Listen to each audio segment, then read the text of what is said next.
से अधिक परमाणु आपस में रासायनिक अभिक्रिया कर एक बड़ी इकाई का निर्माण करते हैं, जिसे अपन अणु कहते हैं। अणु रासायनिक अभिक्रिया में भाग नहीं लेता है। द्रव्य की वह सबसे छोटी इकाई जो स्वतंत्र अवस्था में रह सकती है उसे अपन अणु कहते हैं।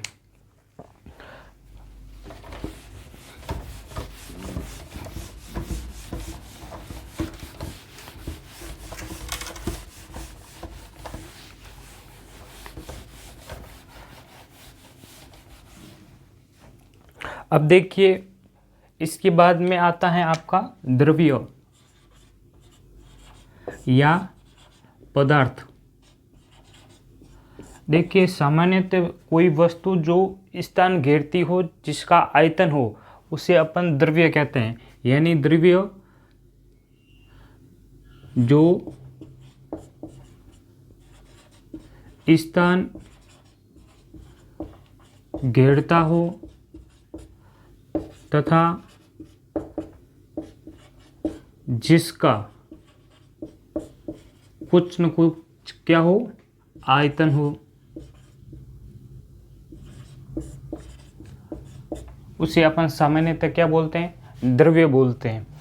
ब्रह्मांड में उपस्थित सभी वस्तुएं द्रव्य के रूप में उपस्थित होती हैं।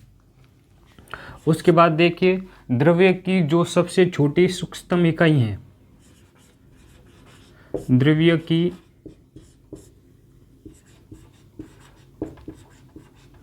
सबसे छोटी सूक्ष्मतम व संरचनात्मक इकाई परमाणु को कहा जाता है।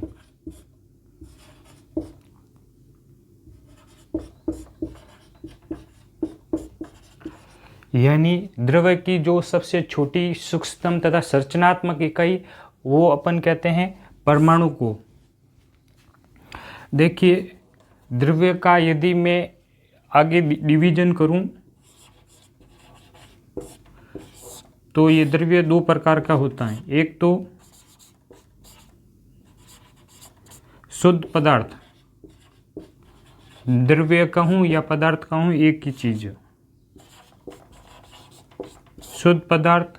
दूसरा है अशुद्ध पदार्थ, जिसमें आता है आपके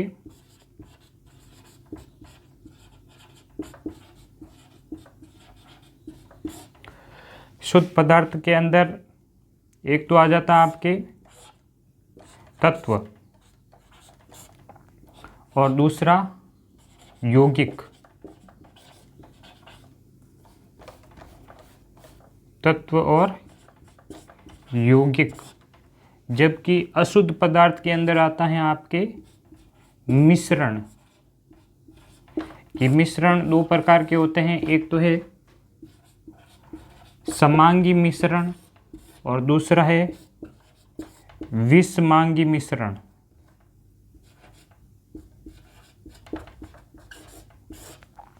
मिश्रण दो प्रकार के, एक समांगी मिश्रण, दूसरा विषमांगी मिश्रण। समांगी मिश्रण वह मिश्रण जिसमें दोनों यौगिक जो भी हो वो पूर्ण रूप से विलय हो, जैसे जल प्लस एल्कोहल। आप जल के अंदर एल्कोहल को मिलाओगे तो वो पूर्ण रूप पर विलय हो जाएगा।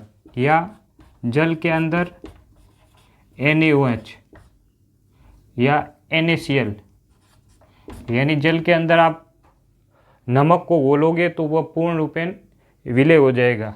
जबकि विषमांगी मिश्रण के अंदर आप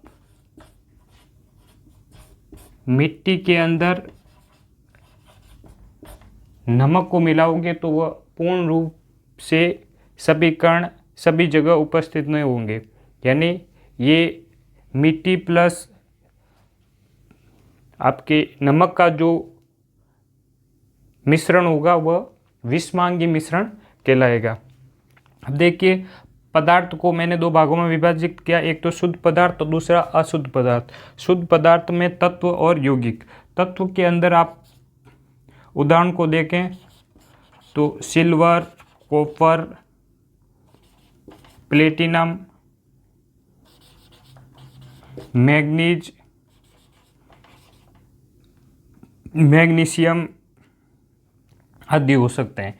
जबकि यौगिक दो प्रकार के होते हैं, एक तो होता है कार्बनिक, यानी वह यौगिक जिसमें कार्बन उपस्थित हो उसे अपन कार्बनिक यौगिक बोलते हैं। दूसरा है अकार्बनिक यौगिक, यानी वह यौगिक जिसमें कार्बन उपस्थित न हो, यानी जैसे H2। कार्बनिक यौगिक जैसे CH4, मीथेन या एल्कोहल। ये हो गए द्रव्य तथा उसके विभाजन। अब अपन देखते हैं द्रव्य के अभिलाक्षणिक गुणधर्म।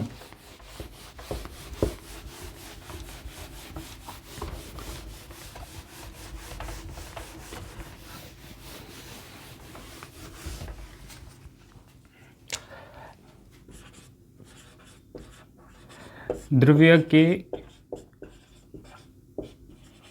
अभिलाक्षणिक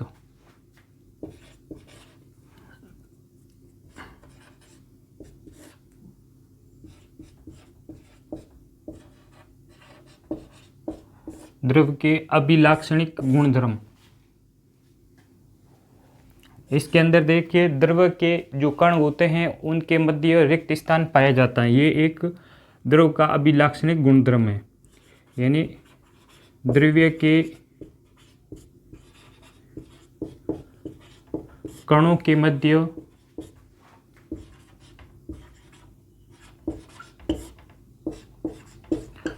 रिक्त स्थान पाया जाता है।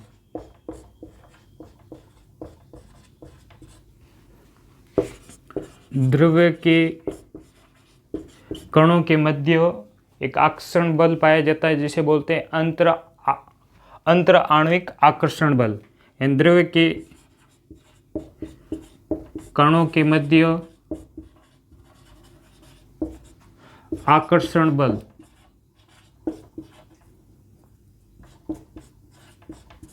द्रव्य के कणों के मध्य आकर्षण बल पाया जाता है।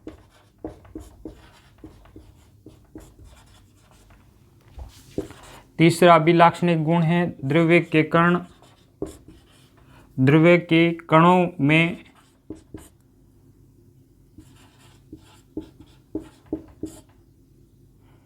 निरंतर द्रव्य के कण निरंतर गतिशील होते हैं। द्रव्य के कण निरंतर गतिशील होते हैं, यानी द्रव्य के जो कण हैं उनमें गतिज ऊर्जा पाई जाती है। ये है द्रव्य के अभिलाक्षणिक गुणधर्म। इसके बाद अपन देखते हैं द्रव्य का जो अवस्थाएं हैं उसके बारे में चर्चा करते हैं। द्रव्य की अवस्थाएं। द्रव्य की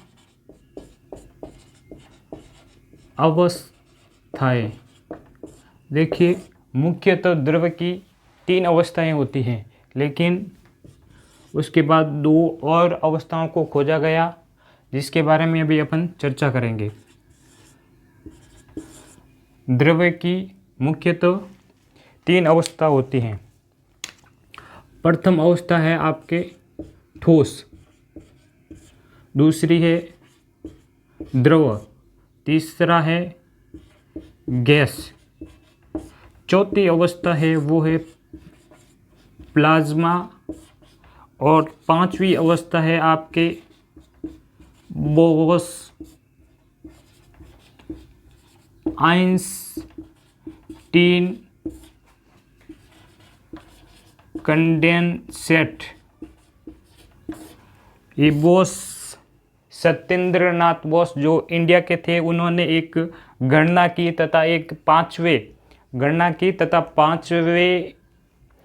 द्रव की पांचवी अवस्था के बारे में उन्होंने एक गणना को प्रस्तुत किया, जबकि आइंस्टीन ने इस गणना के आधार पर एक पांचवें अवस्था के बारे में उन्होंने भविष्यवाणी की।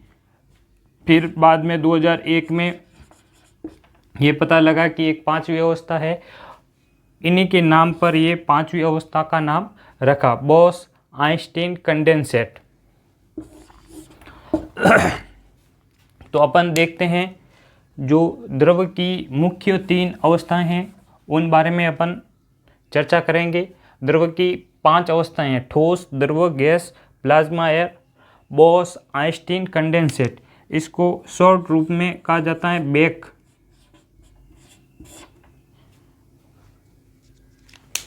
अब देखते हैं अपन द्रव की जो मुख्य 3 अवस्था हैं उनके बारे में।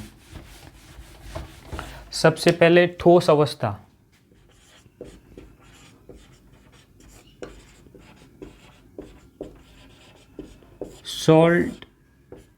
सॉलिड ठोस अवस्था।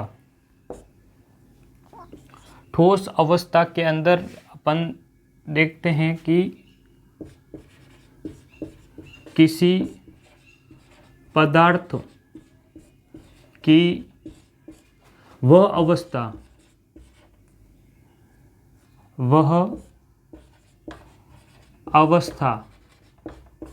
यानी किसी पदार्थ की वह अवस्था जिसके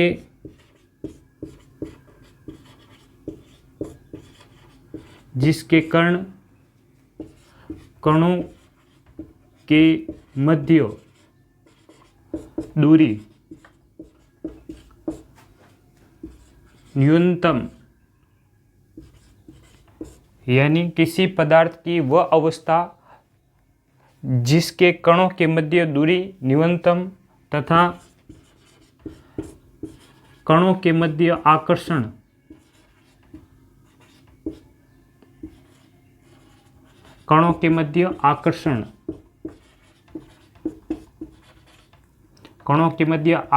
सर्वाधिक हो, उसे अपन कहते हैं ठोस अवस्था। उसे ठोस अवस्था कहा जाता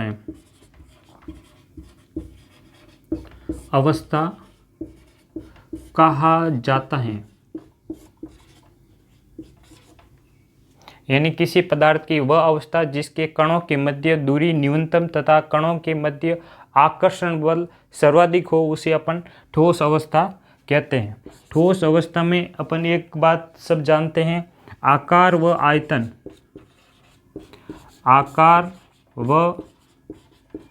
आयतन क्या होता है, निश्चित होता है। आकार तथा आयतन निश्चित होता है। फिर एक बात आपको ध्यान रखनी है, जो आपके ठोस हैं, ठोसों में संपीड़ितता गुणांक यानी उसको और छोटा करने का जो गुण है, या संपीड़ितता गुणांक, जो संपीड़ितता गुणांक होता है वो होता है आपका 0, यानी उसको और दाब लगाकर और उसको छोटा नहीं किया जा सकता, यानी संपीड़ितता गुणांक 0 होता है। ये तो हो गई ठोस अवस्था के बारे में सामान्य जानकारी। किसी पदार्थ की वह अवस्था जिसके कणों के मध्य दूरी न्यूनतम तथा कणों के मध्य आकर्षण बल सर्वाधिक हो, उसे अपन ठोस अवस्था कहते हैं। ठोस अवस्था का आकार व आयतन निश्चित होता है। ठोस में संपीड़ितता गुणांक 0 होता है।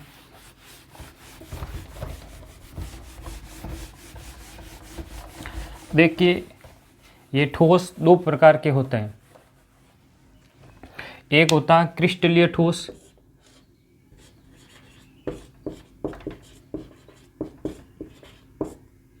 क्रिस्टलीय ठोस और दूसरा है आपके अक्रिस्टलीय ठोस। अक्रिस्टलीय ठोस, क्रिस्टलीय तथा अक्रिस्टलीय ठोस। क्रिस्टलीय ठोस को आगे 4 भागों में विभक्त किया गया है। क्रिस्टलीय ठोस में सबसे पहले अपन देखते हैं, इसके अंदर होता है आपके धात्विक विक ठोस। धात्विक ठोस के अंदर ओरम, सिल्वर, कॉपर, प्लेटिनम आदि। दूसरा होता है सहसंयोजक।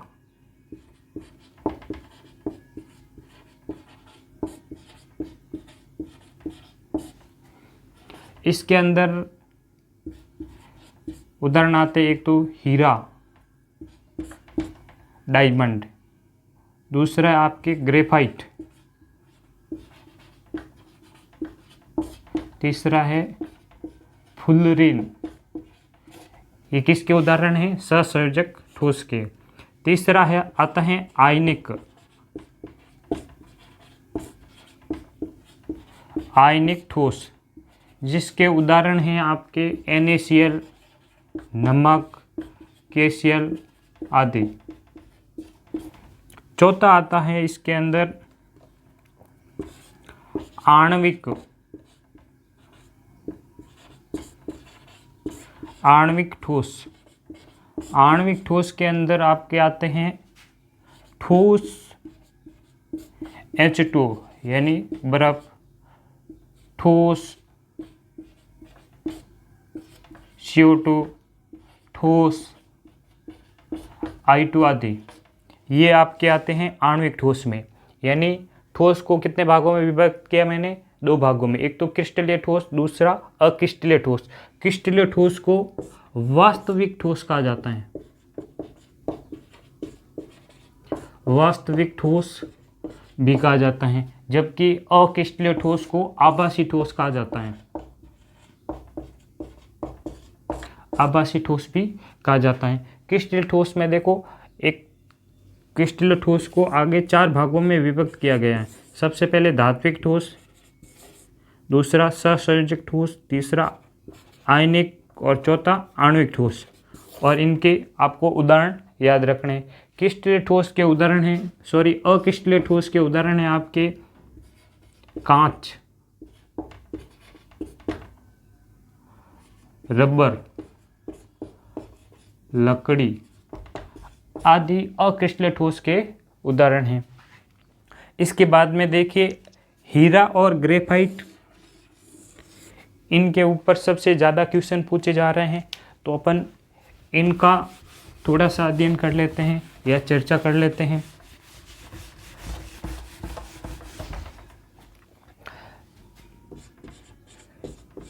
एक तो है आपके हीरा, दूसरा है ग्रेफाइट।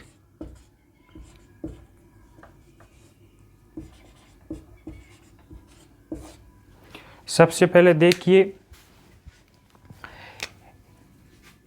हीरा में जो कार्बन होता है, यानी हीरा के प्रत्येक कार्बन अन्य 4 कार्बन से घिरा होता है। अन्य 4 कार्बन से घिरा होता है।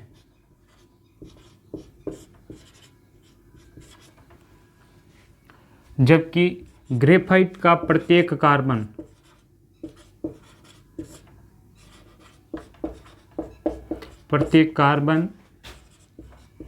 अन्य 3 कार्बन से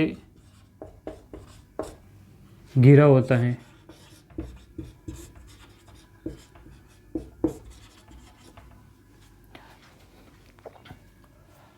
हीरा की जो संरचना है वो होती है 3D संरचना, यानी त्रिविम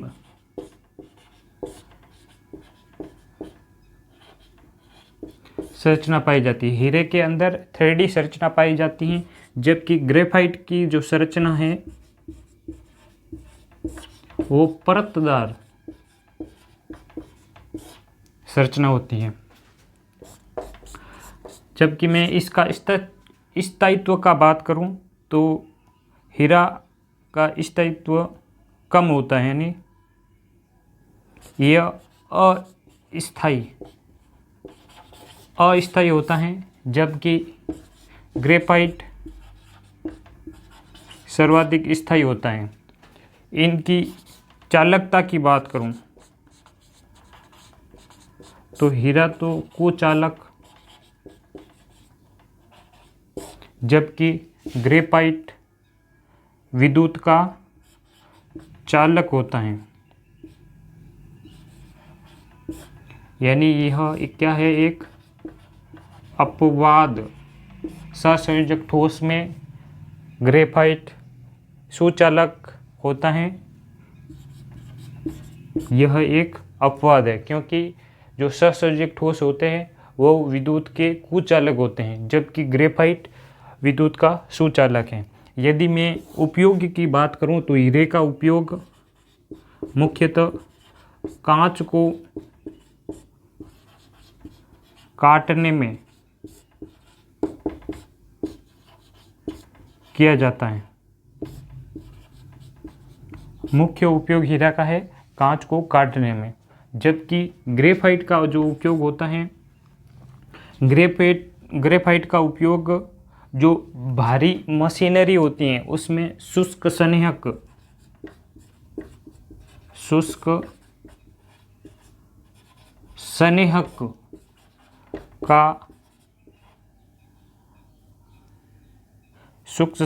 का कार्य करता है। और इसका उपयोग है परमाणु भट्टी में मंदक के रूप में ग्रेफाइट का उपयोग किया जाता है। ये है आपके ग्रेफाइट तथा हीरा की जो सामान्य जानकारी है वो। हीरा का जो प्रत्येक कार्बन हो वो अन्य 4 कार्बन से घिरा होता है। हीरा की जो संरचना होती है वो 3D होती है। हीरा अस्थायी है, यानी इसका स्थायित्व सबसे कम है, इसलिए अपन इसको अस्थायी मानते हैं। दूसरा है चालकता के बारे में। हीरा कुचालक है, इसका उपयोग है कांच को काटने में। प्रत्येक कार्बन, ग्रेफाइट का प्रत्येक कार्बन अन्य 3 कार्बन से घिरा होता है। संरचना की बात करूं तो ग्रेफाइट की संरचना होती है परतदार। स्थायी, सबसे स्थायी है आपके ग्रेफाइट। दूसरा, इसका उपयोग शुष्क संनेहक के रूप में किया जाता है तथा और इसका एक उपयोग है परमाणु भट्टी में मंदक के रूप में इसका उपयोग किया जाता है। हीरा विद्युत का सुचालक है। इसके बाद अपन देखते हैं द्रव अवस्था।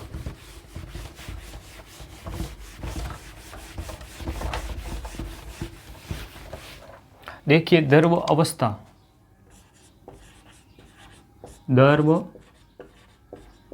अवस्था इनके मध्य, यानी द्रव अवस्था वे पदार्थ जिनके कणों के मध्य दूरी ठोसों से अधिक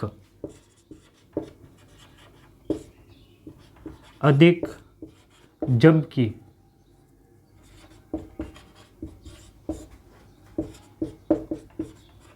गैसों से कम होती हैं। यानी जो इनके कण होते हैं उनके मध्य ठोसों से तो दूरी कम होती है, जबकि ठोसों से अधिक होती हैं, जबकि गैस के कणों की दूरी की तुलना में उनके मध्य दूरी कम होती है। तो ऐसे ठोस को अपन कहते हैं, ऐसे द्रव को अपन कहते हैं द्रव अवस्था। यानी वे पदार्थ जिनके कणों के मध्य दूरी ठोसों से अधिक जबकि गैसों से कम होती हैं, उस अवस्था को अपन बोलते हैं द्रव अवस्था। कहते हैं। देखिए, द्रव अवस्था में जो अंतर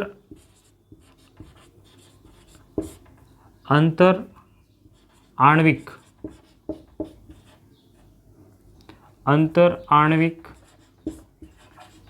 आकर्षण बल,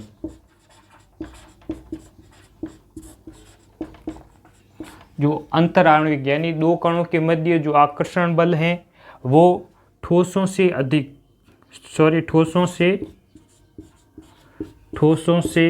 कम, यानी अंतर आणविक बल है वो ठोसों से तो कम है, जबकि गैसों से अधिक।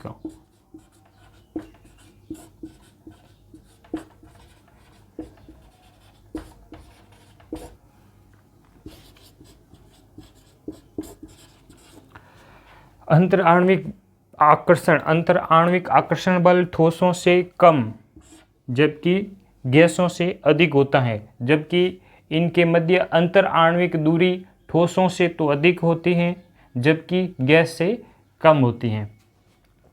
उसके बाद इसका जो आयतन है, आयतन निश्चित जबकि आकार अनिश्चित होता है।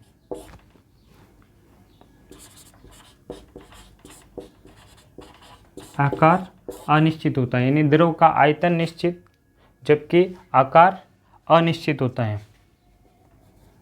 आकार अनिश्चित होता है। उसके बाद में कुछ द्रव के गुण होते हैं। द्रव में श्यानता, वाष्प दाब तथा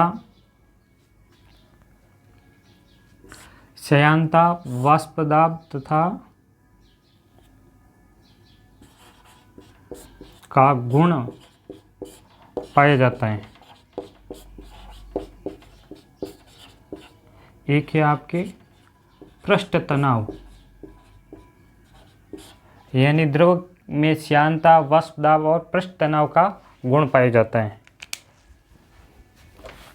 इसके बाद अपन देखते हैं गैसीय अवस्था।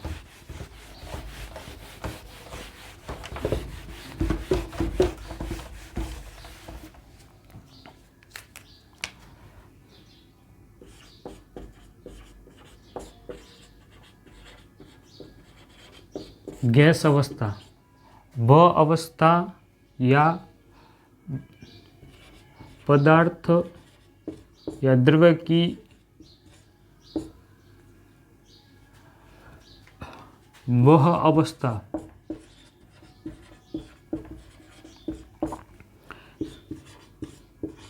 जिनके कणों के मध्य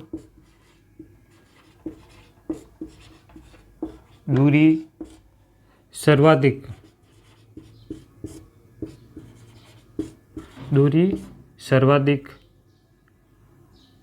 जबकि अंतर आणविक आकर्षण बल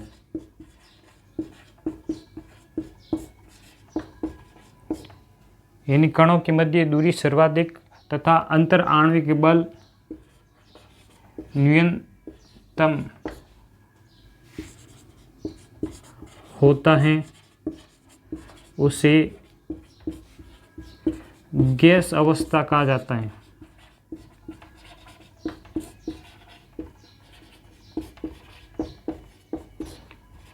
यानी गैसों के जो कण है उनके मध्य दूरी सर्वाधिक तथा अंतर आणविक बल न्यूनतम होता है।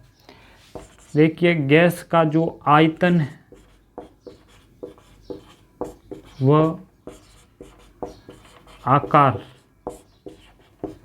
दोनों अनिश्चित होते हैं।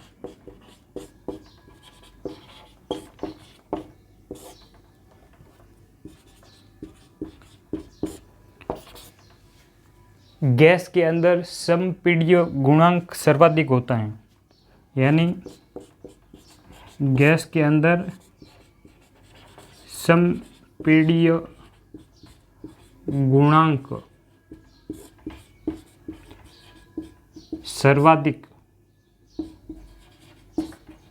सर्वाधिक होता है।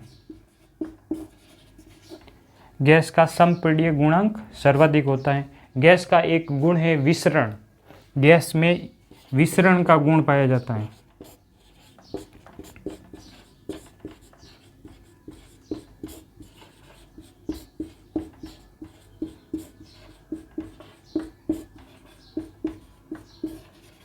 गैस में विसरण का गुण पाया जाता है। विसरण का गुण क्या है? यानी गैस अधिक सांद्रता से कम सांद्रता की ओर प्रवाहित होती हैं। इस गुण को अपन कहते हैं विसरण का गुण। ये हो गई आपके द्रव की जो अवस्थाएं हैं वो। आज के लिए इतना ही। धन्यवाद।